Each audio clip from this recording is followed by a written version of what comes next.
कक्षा 11th के देखिए सभी विद्यार्थी एमपी बोर्ड के आप के लिए देखिए यहाँ पर 3 फरवरी के लिए हिंदी का एक प्रश्न पत्र मैं आप सभी को विद सॉल्यूशन के साथ में बताने वाली हूँ। हमारा पूरा प्रयास रहेगा कि आप सभी को हम अच्छे से अच्छे नंबर दिला सकें। ठीक है, तो चलिए वीडियो को हम शुरू करते हैं और बढ़ते हैं प्रश्न की ओर। आपको अच्छे से इनको कंप्लीट करना है।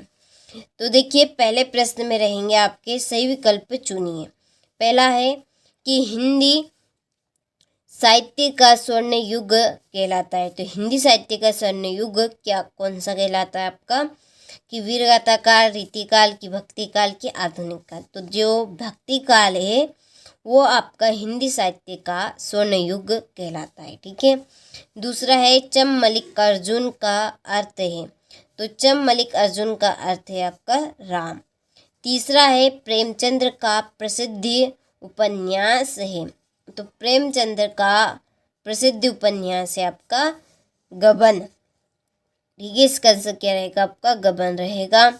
और शास्त्रीय कलाओं का मूलाधार है। तो शास्त्रीय कलाओं का मूलाधार है आपका लोक कला। क्या है इसका आंसर? लोक कला है। पांचवा भारत में छपने वाला पहला कारखाना था। तो भारत में छपने वाला पहला जो कारखाना था अखबार था वो था बंगाल गजट। ठीक है, कौन सा है? बंगाल गजट। रचना के अनुसार वाक्य के भेद होते हैं। तो रचना के अनुसार वाक्य के 3 भेद होते हैं। कितने भेद होते हैं? 3 भेद। ठीक है, चलिए इसके बाद में है रिक्त स्थानों की पूर्ति कीजिए। पहला है राजनीतिज्ञ जनता को बड़े बड़े डेटाबेस दिखाते। जो राजनीतिक नेता होते हैं वो जनता को क्या दिखाते हैं? सभी को पता है, सपने दिखाते हैं। हम ऐसा कार्य कर देंगे, हम वैसा कार्य कर देंगे, हम ऐसा कर देंगे, वैसा कर देंगे। बस केवल वो इस तरह की बातें ही करते हैं और लोगों को जनता को सपना दिखाते, करते कुछ नहीं। तो इसमें आपका आएगा सपने। दूसरा है गीत फरोश कविता के रचिता डेडेडेस है। तो भवानी प्रसाद मिश्र। जामुन के पेड़ के नीचे दबे आदमी की डेटाबेस भी पूर्ण हो चुकी थी। फाइल। मध्य प्रदेश में डेटाबेस की गुफाएं सेल चित्रों के लिए जानी जाती है। तो देखिए आपको इस प्रश्न का आंसर कंप्लीट कर लेना है। ठीक है, चलिए पांचवा है शब्दकोश न केवल शब्दों के अर्थ बताता है बल्कि शब्दों का डेटाबेस होता है, खजाना। छठा है डेटाबेस के 2 भेद महाकाव्य और खंड काव्य है। इसका आंसर है आपका प्रबंध काव्य। ठीक है, चलिए तो स्क्रीनशॉट आप ले लीजिए और अच्छे से कंप्लीट कीजिएगा। बढ़ते हैं अगले प्रश्न की ओर। यहाँ पर हर एक सब्जेक्ट के हमने 4 प्रश्न पत्र कंप्लीट किए हैं। आप एमपी बोर्ड के किसी भी जिले या किसी भी ग्रामीण क्षेत्र से इस वीडियो को देख रहे हैं तो आपके हर एक जिले में, हर एक ग्रामीण क्षेत्र में देखिए इसी प्रश्न पत्र में से प्रश्न फंसेंगे। ये 100% श्योर है। डंके की नोक पे हम आपको कह रहे हैं अब भी, लेकिन फिर बाद में आप पछताएंगे। ठीक है, तो आप हिंदी का पेपर देखाएंगे फिर आप मिलान कीजिएगा, 100% श्योर वही आएगा जो हम आपको बता रहे हैं। ठीक है, एप्लीकेशन में फुल सॉल्यूशन आपको मिल जाएगा पीडीएफ के थ्रू। उसके लिए बस केवल आपको नाम मात्र शुल्क देना है। नाम मात्र शुल्क में आपको हर एक सब्जेक्ट की, ठीक है, सॉल्यूशन के साथ में पूरी पीडीएफ अच्छे से, ठीक है, अच्छे से मिल जाएगी ताकि आप शांतिपूर्वक उनको कंप्लीट कर सकें। देखिए सही जोड़ी बनाइए। पहली है मुतमईन। ठीक है, मुतमईन की जो जोड़ी है वो आपकी आश्वत। ठीक है, दूसरी है भारत माता। भारत माता की आपकी जोड़ी है जवाहरलाल नेहरू।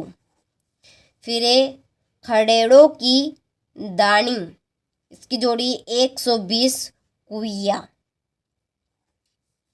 सरकारी पत्र कौन से होते हैं आपके? औपचारिक पत्र आपके दो तरह के होते हैं। एक तो औपचारिक पत्र और एक होता है अनौपचारिक पत्र। ठीक है, खंडकाव्य की आपकी जोड़ी है पंचवटी। संक्षेपण, इसकी जो जोड़ी है आपकी वो है पूर्णता, संक्षिप्तता, स्पष्टता और शुद्धता। ठीक है। और फिर ये अनुच्छेद, अनुच्छेद है लघु निबंध। चलिए, तो यहाँ से आप स्क्रीनशॉट अच्छे से ले लीजिए और अच्छे से आप इनको कंप्लीट कीजिएगा। इसके बाद में एक वाक्य में उत्तर दीजिए। पहला है कि बिहारी सस्से किस काल की रचना है। तो जो बिहारी सस्से है वो आपकी रीति काल की रचना है। किसकी? रीति काल की। दूसरा है मियां नसीरुद्दीन कितने किस्म की रोटियां पकाने के लिए मशहूर थे। तो वो थे आप 56 किस्म की। ठीक है, 56 किस्म की रोटी पकाने में मशहूर थे। तीसरा है धूप का कौतुक करने वाले लोकगीत भारत के किस प्रांत के हैं। तो ये आपके पंजाब।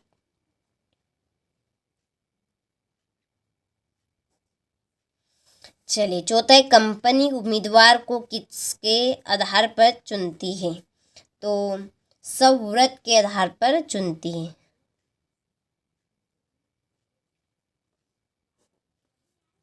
चलिए, 5वां 10वां रस किसे माना गया है। वात्सल्य रस को 10वां रस माना गया है।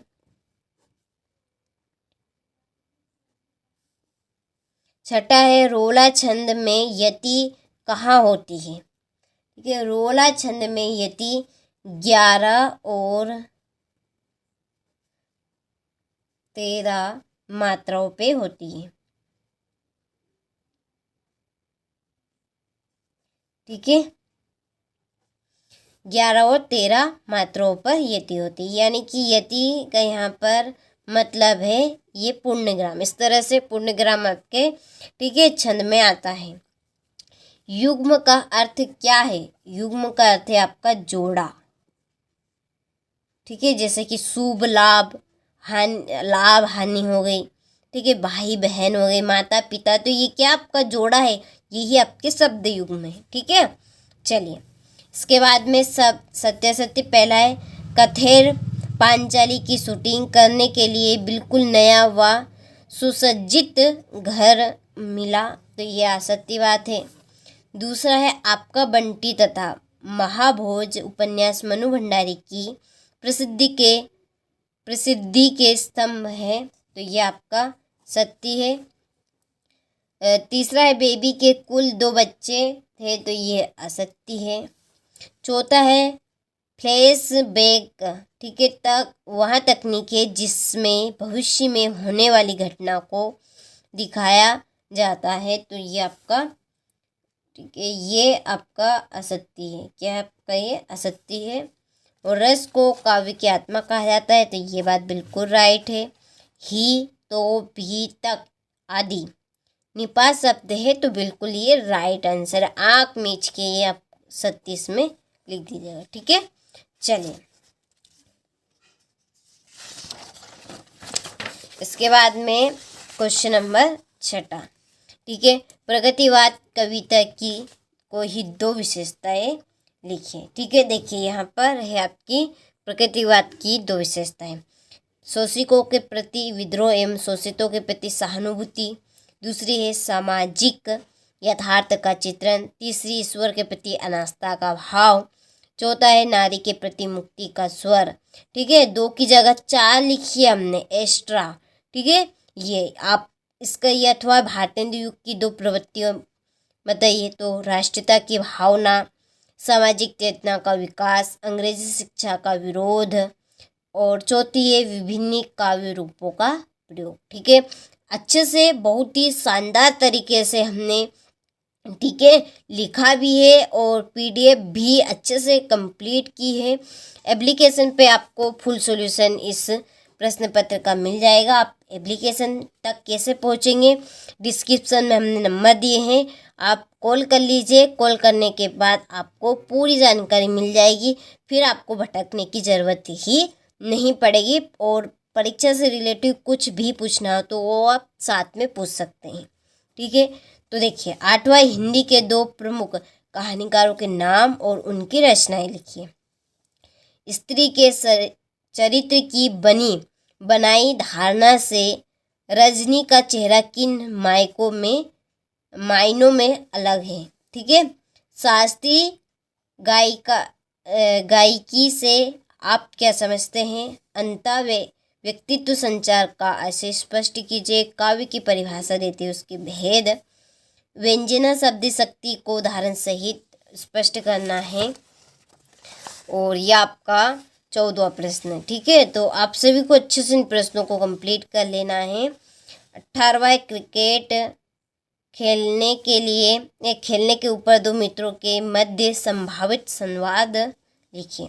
इसमें अपठित ध्यान से 19वें प्रश्न में आपका ये रहा। ठीक है, बाकी का इधर है और ये उसके प्रश्न है जो कि इसी को पढ़ के आपको इसी में से करने हैं। ये अथवा है और ये अथवे के आपके प्रश्न हैं। इसके बाद में ये 20वां प्रश्न है। ये आपका 21वां प्रश्न है जिसमें ध्यान से संदर्भ प्रसंग व्याख्या करनी है। ये उसका आपका अथवा है।